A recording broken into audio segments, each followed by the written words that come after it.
بسم اللہ الرحمن الرحیم الصلاۃ والسلام علیک یا رسول اللہ الصلاۃ والسلام علیک یا حبیب اللہ الصلاۃ والسلام علیک یا نبی اللہ وعلی آلک و اصحابک یا نور اللہ صلی اللہ تعالی علیہ وسلم۔ پیارے پیارے اسلامی بھائیوں، اس سے پہلے ہم نے گزشتہ دنوں میں خلاصۃ النو حصہ اول کے 9 سبق مکمل تفصیل کے ساتھ پڑھے، اور امید ہے کہ آپ کو وہ سبق اچھی طریقے سے سمجھ میں آ گئے ہوں گے اور آپ نے ان کو دہرا لیا ہوگا۔ اب ہم اپنے سابقہ روایات کے مطابق پھر سے شروع کرتے ہیں سبق کو، اور یہاں پر ہم آج شروع کریں گے 10واں سبق شروع کریں گے، اور 10واں سبق ہے الدرس العاشر، 10واں سبق جملہ خبریہ اور جملہ انشائیہ کا بیان۔ تو سبق کو شروع کرنے سے پہلے آپ کی بارگاہ میں عرض یہ ہے کہ آپ اس چینل سے خود بھی فائدہ اٹھائیں، دوسروں کو بھی شیئر کریں، ہمارے چینل کو سبسکرائب کریں اور بیل بٹن پریس کریں تاکہ ہر آنے والی ہمارا نیا سبق آپ کو اس کی خبر پہلے ہی ملتی رہے، اور دوسروں کو بھی شیئر کرتے رہیں تاکہ آپ کو بھی ثواب جاریہ حاصل ہوتا رہے، اور کچھ اپنی رائے و مشوروں سے بھی نوازیں تاکہ بہتر سے بہتر، مزید سے مزید اچھا سے اچھا بنانے کی کوشش کی جا سکے۔ آپ کے جو مشورے ہوں گے ان کو قبول کرنے کی کوشش کی جائے گی۔ آج ہم شروع کرتے ہیں جملہ خبریہ اور جملہ انشائیہ کا بیان۔ جملہ خبریہ اور جملہ انشائیہ کا بیان، تو یہاں پر بیان فرماتے ہیں جس جملے کو سچا یا جھوٹا کہا جا سکتا ہو اسے جملہ خبریہ یا خبر کہتے ہیں۔ یعنی جس جملے کو سچا یا جھوٹا کہا جا سکتا ہو تو اسے جملہ خبریہ یا خبر کہتے ہیں۔ ہم نے کوئی بات بتائی، اس بات میں دو احتمال ہیں، یا تو وہ بات ہماری سچ ہوگی یا جھوٹی ہوگی، تو جیسی بھی ہو تو ایسی بات کے اندر جس جملے میں سچ یا جھوٹا کہے آنے کا بارے میں سمجھا جاتا ہو اس جملے کو جملہ خبریہ کہتے ہیں۔ جیسے زید عالم، زید عالم ہے، جاء بکر، بکر آیا۔ یہاں دیکھیے دونوں مثال ہیں۔ یہ پہلی ہے جملہ خبریہ۔ جملہ خبریہ دو طرح سے ہوتا ہے، کبھی جملہ خبریہ اسمیہ ہوگا اور کبھی جملہ خبریہ فعلیہ ہوگا۔ تو پہلی مثال جملہ خبریہ اسمیہ کی اور دوسری مثال جملہ خبریہ فعلیہ کی ہے۔ تو اب یہ زید عالم ہم نے بولا، کوئی جملہ بولا یہ زید عالم ہے، تو یہ ہمارا یہ کہنا سچا بھی ہو سکتا ہے یا جھوٹا بھی ہو سکتا ہے، یعنی زید کے عالم ہونے کی خبر دی، تو اگر واقع میں بھی زید عالم ہو تو یہ کیا ہوگا، جملہ خبریہ ہوگا اور صادق ہو جائے گا، اور اگر واقع میں زید عالم نہیں ہے تو یہ جملہ خبریہ ہوگا لیکن یہ جملہ خبریہ کاذب ہوگا۔ اسی طرح جاء بکر، ہم نے کہا بکر آیا، تو بکر آیا تو ہم نے خبر دی بکر کے آنے کی، تو اب یہ ہمارا کہنا یہ سچا بھی ہو سکتا ہے، یہ قول جھوٹا بھی۔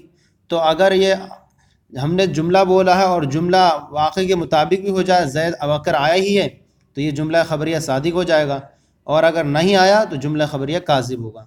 تو جس جملے کو سچا یا جھوٹا کہا جا سکتا ہے اسے جملہ خبریہ یا خبر کہتے ہیں، جیسے زید عالم جاء بکر، اور جس جملے کو سچا یا جھوٹا نہ کہا جا سکتا اسے جملہ انشائیہ یا انشاء کہتے ہیں۔ جیسے من ہوا، وہ کون ہے، حل ذہب خالد، کیا خالد گیا۔ تو یہ دونوں مثالیں، پہلی مثال بھی استفہام کی اور دوسری مثال بھی استفہام کی ہے، اور اس میں استفہام جملہ انشائیہ کے اندر پایا جاتا ہے، اور جملہ انشائیہ میں جو جملہ رہتا ہے اس کے اندر نہ سچا کہہ سکتے اسے نہ جھوٹا کہہ سکتے، اس کے اندر خبر نہیں دی جاتی، بلکہ اس کے اندر جو ہوتا ہے کسی کا یا تو سوال کیا جاتا ہے یا طلب کی جاتی ہے وغیرہ۔ تو جو یہ چیزیں ہوتی ہیں یہ بعد میں ہونے والی ہوتی ہیں، اس لیے جملہ انشائیہ ہے، یہ جملہ انشائیہ جس کو سچا یا جھوٹا نہ کہا جا سکتا اسے جملہ انشائیہ یا انشاء کہتے ہیں۔ اور انشاء کی بعض لوگ اس طور سے بھی تعریف کرتے ہیں، اثبات ما لم یکن قبل ذلک، یعنی اس چیز کو ثابت کرنا جو پہلے موجود نہ ہو۔ تو جملہ انشائیہ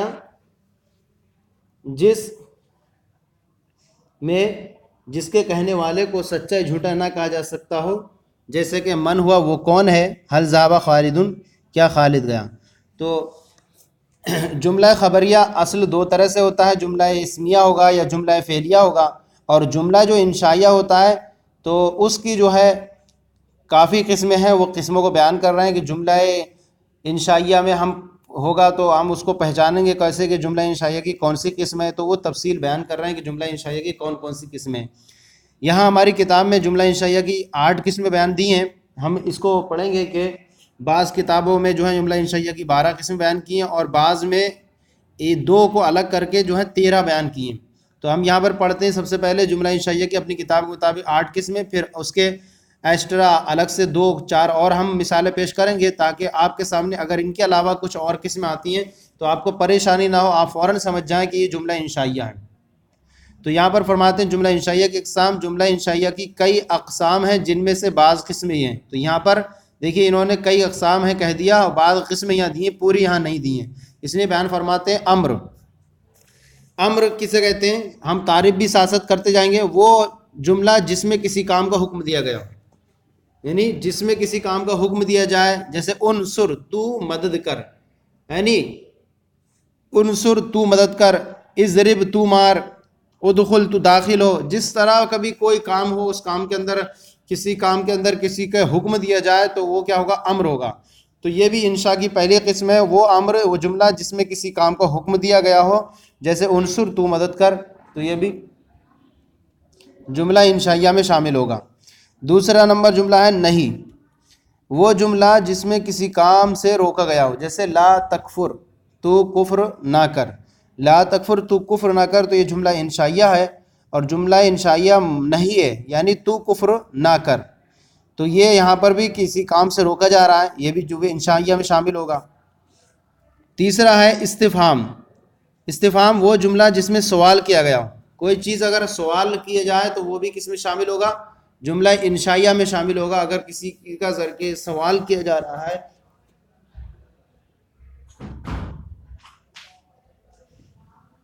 تو وہ بھی جو ہے جملہ انشائیہ میں شامل ہوگا۔ جیسے استفہام اجا زیدن، کیا زید آیا، تو یہاں حمزہ استفہام کے ذریعے سوال کیا گیا، حل بھی لگا سکتے ہیں، حل جا زیدن، کیا زید آیا، یعنی تو یہ استفہام میں ہو گیا۔ اسی طرح تو اگر کوئی بھی سوال ہو کسی طرح کا اور کوئی ہم سوال کریں پھر اس کے بعد میں جواب بھی آتا ہو، تو سوالیہ جو ہوگا، سوال وہ کس میں آئیں گے؟ استفہام میں آئیں گے، اور استفہام کس میں؟ جملہ انشائیہ قسم ہے۔ تو لہذا جہاں پر بھی کوئی استفہام آ جائے تو ہم کہیں گے یہ جملہ انشائیہ ہے۔ چوتھا جملہ ہے، چوتھی قسم ہے تمنی۔ تمنی وہ جس میں کوئی آرزو کی جائے۔ یہاں ہم اس کی اب تفصیل آپ کو بیان کریں گے کہ تمنی وہ جملہ جس میں کوئی آرزو کی جائے، جیسے لیتا زیدن فازا، کاش زید کامیاب ہوتا، لیتا زیدن، کاش زید کامیاب ہوتا۔ تو دیکھیے، اور یہ ہے، اچھا تمنی کیا ہوتی ہے؟ تمنی یہ ہوتی ہے وہ جملہ انشائیہ جس میں کسی محبوب چیز کے حصول کی آرزو پائی جائے، محبوب چیز کی حصول کی آرزو پائی جائے۔ اب وہ چیز چاہے وہ ممکن الحصول ہو، یعنی اس کا حاصل کرنا ممکن ہو، جیسے کہ آپ کی مثال دیکھ رہے ہیں لیتا زیدن فائزن، کاش زید کامیاب ہو جات، تو یہاں کامیاب ہونا جو ہے ممکن ہے، یا وہ جی ایسی ہو ناممکن الحصول، یعنی حاصل نہیں ہو سکتی، جیسے کوئی بوڑھا کہے لیت الشباب یعود، کاش جوانی لوٹ آئے، تو یہ جوانی کا لوٹنا بوڑھے کے لیے ممکن نہیں ہے۔ تو تمنی میں کیا ہوتا ہے؟ تمنی میں دونوں چیزیں ہوتی ہیں، کسی محبوب چیز کے حصول کی آرزو کی جائے، اب وہ چاہے وہ چیز ایسی ہوگی چاہے اس کا حاصل ہونا ممکن ہوگا، جیسے کہ آپ کہیں لیتا زیدن فازا یا لیتا زیدن یجیو، کاش زید آ جائے، یا ممکن الحصول نہ ہو، جیسے بوڑھا کوئی شخص کہے لیت الشباب یعود، کاش جوانی لوٹ آئے۔ اور ترجی کسے کہتے ہیں؟ وہ جملہ جس میں کوئی امید کی گئی ہو، جیسے لعل زیدن جا، کاش شاید کہ زید آئے، شاید زید آئے۔ تو اب دیکھیے یہاں پر ترجی ہے، ترجی وہ جملہ جس میں کوئی امید کی گئی ہو، تو ترجی کسے کہتے ہیں؟ وہ جملہ انشائیہ جس میں کسی ممکن الحصول چیز کی امید کی جائے، خواہ وہ چیز جو ہو محبوب ہو یا محبوب نہ ہو۔ تو گویا کہ دونوں میں فرق ہو گیا کہ ترجی میں جو ہوگا ممکن الحصول کی امید کی جائے گی، اب چاہے وہ چیز محبوب ہو یا نہ ہو، اور تمنی میں کیا ہوگا؟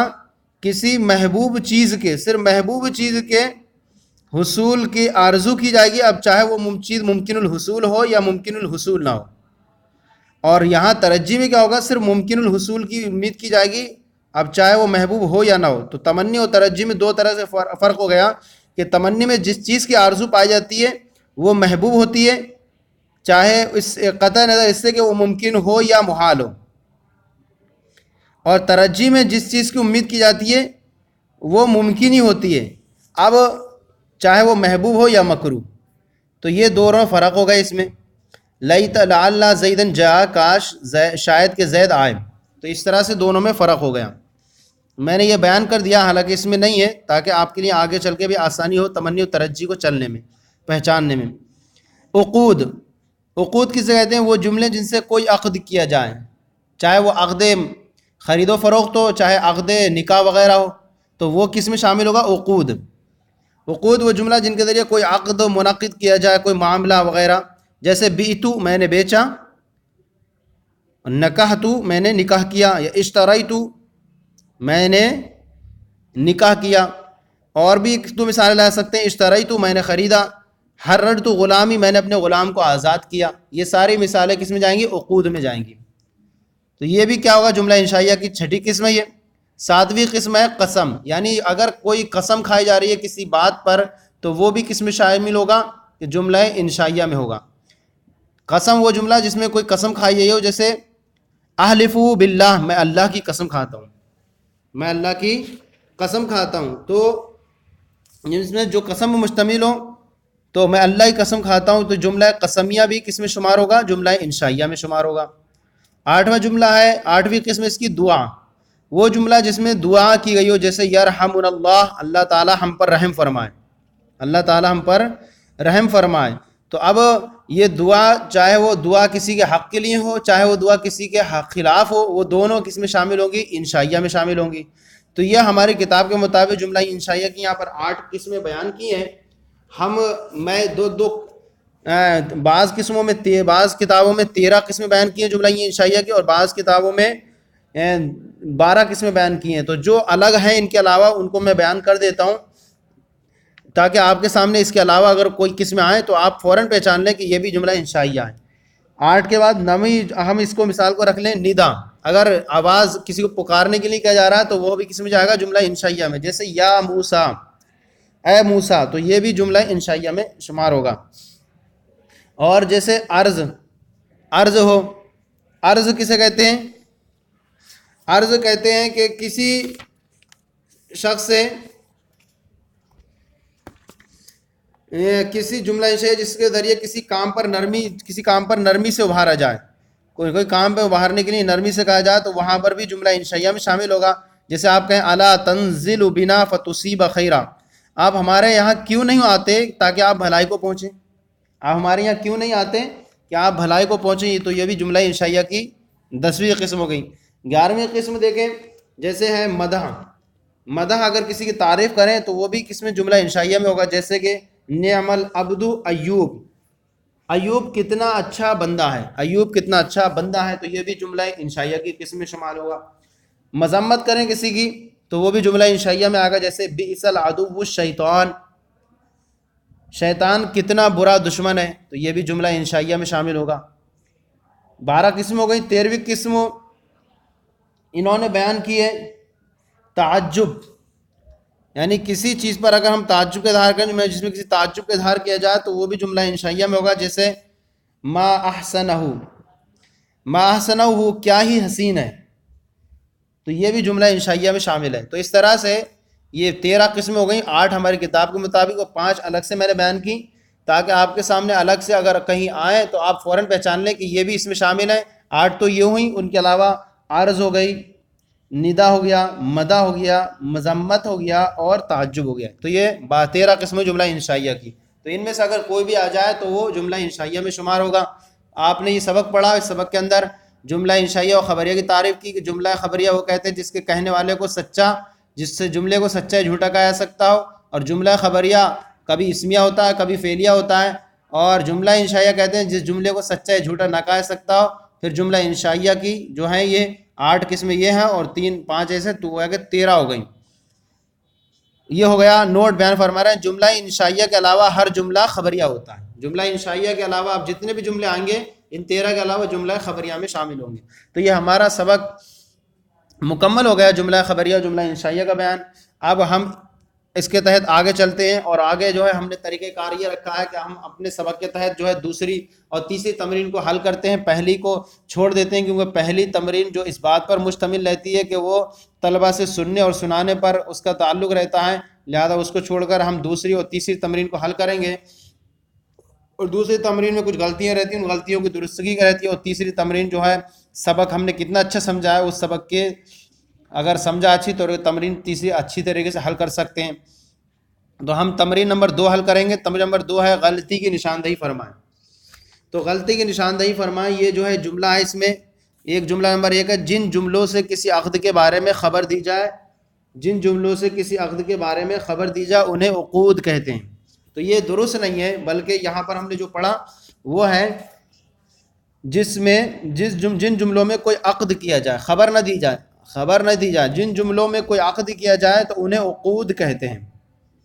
کوئی عقد کیا جائے تو انہیں کیا کہتے ہیں؟ انہیں عقود کہتے ہیں. تو یہ کہنا ہو جن جملوں میں کوئی عقد کیا جائے، جن جملوں سے کوئی عقد کیا جائے تو انہیں عقود کہتے ہیں. تو یہاں کسی بارے میں خبر دیا، اس کو حذف کر دیں گے. جن جملوں سے کوئی عقد کیا جائے انہیں عقود کہتے ہیں. جملہ نمبر 2 جس جملے میں کوئی امید کی گئی اسے تمنی کہتے ہیں. تو یہاں پر دیکھیں کہ یہاں پر اگر ہم اس سوال کے ہم 2 جواب بنا سکتے ہیں، اور غلطی کی نشاندہی کر کے اگر ہم اسے امید کو برقرار رکھیں تو یہاں پر ہم کہیں گے کہ وہ جملہ جس میں کوئی امید کی گئی ہو تو اسے ترجی کہتے ہیں. ایک یہ ہو جائے گا.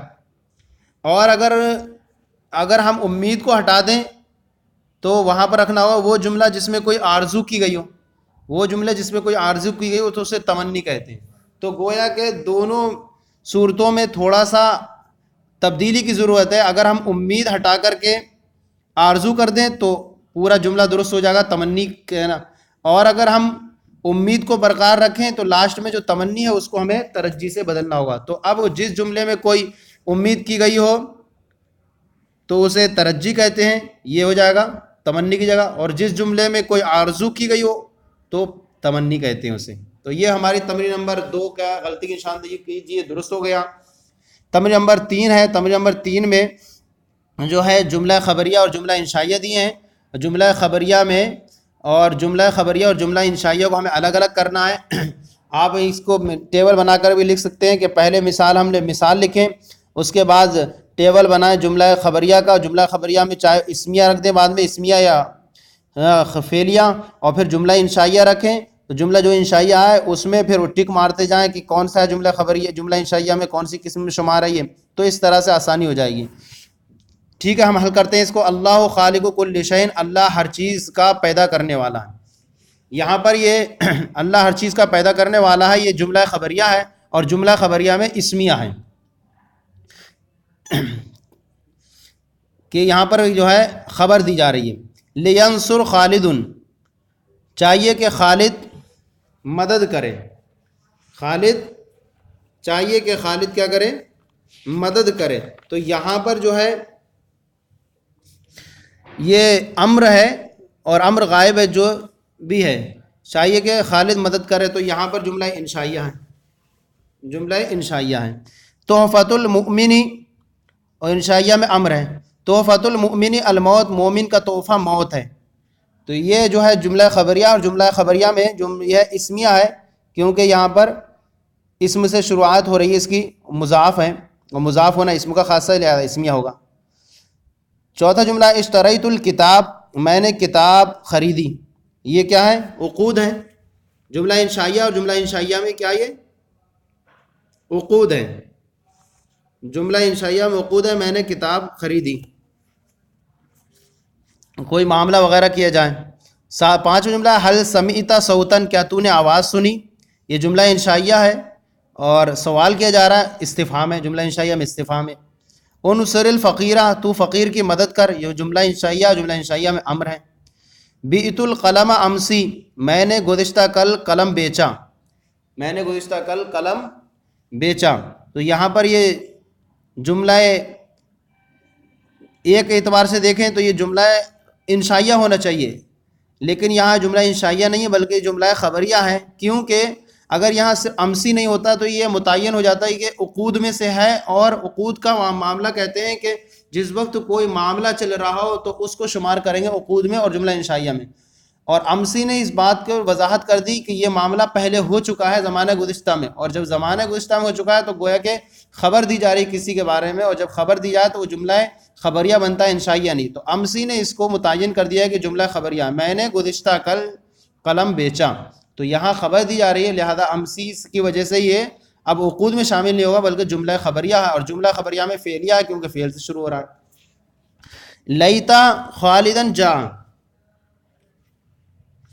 لیتا خالدن جا، تو اب یہاں لیتا یہ آیا اور یہ کس میں ہے؟ تمنی میں ہے. تو اس کا ترجمہ کاش کے ذریعے کرتے ہیں، کاش خالد آ جائے. تو یہ تمنی ہے جملہ انشائیہ، اور جملہ انشائیہ میں تمنی ہے. اقسم باللہ، نواں جملہ، اس میں اللہ کی قسم کھاتا ہوں، میں اللہ کی قسم کھاتا ہوں. تو یہاں پر یہ جملہ انشائیہ اور جملہ انشائیہ میں قسم ہے. ربنا غفر لنا، ہمارے رب ہمیں بخش دے.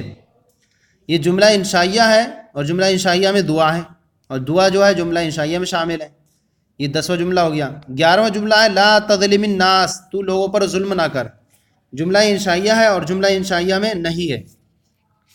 رحمک اللہ، اللہ تعالیٰ تجھ پر رحم فرمائے، یہ جو ہے جملہ انشائیہ ہے اور جملہ انشائیہ میں دعا ہے. تو اس طرح سے یہ ہمارا سبق نمبر 10 آج مکمل ہو گیا. اللہ کے فضل و کرم سے امید ہے کہ انشاءاللہ آپ کو یہ سبق سمجھ میں آ جائے گا، اور آپ سے بارگاہ میں گزارش ہے کہ آپ اپنی رائے و مشوروں سے ضرور نوازیں. آپ کو کیسا لگا سبق، اور آپ مزید اپنے مشوروں سے بھی نوازتے رہیں. ہم اس کے بعد انشاءاللہ پھر آپ کی بارگاہ میں حاضر ہوں گے 11واں سبق لے کر کے. تب تک آپ جو ہیں اور بھی دوسری کتابوں سے مدد حاصل کریں. یہ آپ نے خلاصۃ النحو پڑھنا ہے، اس کے تعلق سے آپ اگر مزید اور چاہیے تو آپ قواعد النحو، نصاب النحو، اس طرح کی دوسری جو اردو میں اور ساری کتابیں بھی آتی ہیں ان کو بھی آپ سامنے رکھ کر کے حاصل کریں گے کچھ نہ کچھ ہر سبق کے تحت. تو آپ کو اور مزید معلومات ملیں گی اور آپ کے علم میں اور اضافہ ہوگا. آپ انتظار رکھیے، انشاءاللہ پھر حاضر ہوں گے 11واں سبق لے کر کے. السلام علیکم ورحمۃ اللہ وبرکاتہ.